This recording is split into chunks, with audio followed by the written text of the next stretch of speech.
Okay, so this is the demo for how to shade some basic shapes.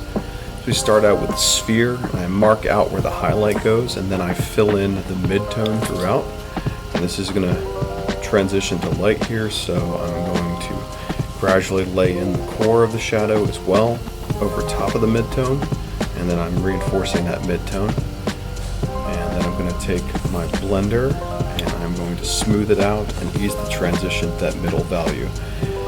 Then I'm going to put in the core of the shadow, which is right over top of the darker shadow I put in. This is the cast shadow behind the shape, opposite the highlight. Now when I'm filling in these shadow cores, you'll notice I'm kind of going in a crescent moon, almost like a dark reverse moon. It's important that we kind of get the points on the end, because that's what's going to make the sphere look very rounded. And I'm leaving a little bit of a gap there for reflected light. So I'm just continually darkening that core, and then now here we go with the cone. Start out with two lines and then a rounded bottom, and then there's my light source and a guideline to where my highlight should start. And I'm filling in real basic stuff here to kind of get that transition light from the middle tone onto the major thing there. And I kind of overdid it there, so I just erased that back out. And now I'm going to start filling in the shadow core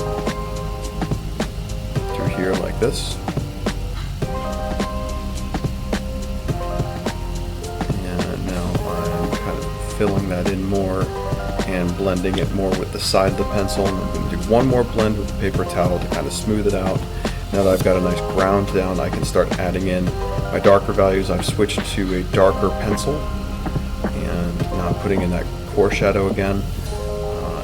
Putting in the cast shadow behind the light source, just like in the other one. So now I'm going to blend those out just one more time, just kind of focusing on the edges, not so much the center of the value. Cleaning up my edges, fixing my cast shadow, and now I'm going to come in and put the really dark core of the shadow in, running straight up to the point. If you look at it, it's not stripes, it's like strips going to a point. Alright, and that's the end of that one. Now I'm moving on to the cone. Start out with two straight lines, and then we have an oval shape on top, kind of like a football shape, and then a closed oval on the bottom, like just a curve.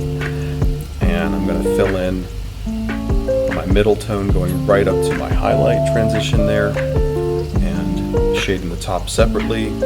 And now I'm going to blend that out into the highlight, and then I'm going to start putting in my darker values on the left, away from the light source, kind of going towards that middle tone.